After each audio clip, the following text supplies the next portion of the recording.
Bianca Klop is psychiater en eigenaar van een psychomedisch centrum in Drachten. Zet Joert, net sinds in de Blue Monday, een goed zin. Hij leidt de ingewikkelde formule graag uit. Ik begin met de W, die staat voor het weer. Die moet je vervolgens optellen bij het verschil tussen je schulden en het salaris wat je verdient. Dat moet je vervolgens vermenigvuldigen met de tijd sinds kerst.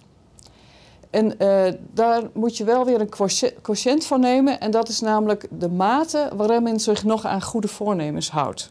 Zelfs leert Klop neert van de blauwe man die theorie. Ik vind hem ijzersterk bedacht, maar ik denk dat er geen snars van klopt.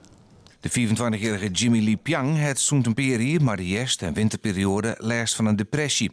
Hij heeft hem daarvoor behandelen met ljochttherapie. Van Blue Monday hier er ontnota neerjet. Eerlijk gezegd heb ik er eigenlijk nog nooit van gehoord.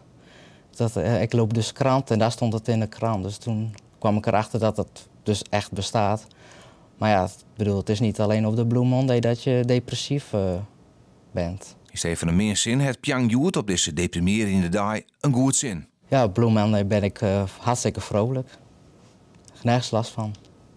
Dankzij de therapie? Dankzij de therapie, ja. Kun je nog zonder? Nu wel. Maar ik denk dat ik het wel elk jaar nodig heb om me weer goed te voelen.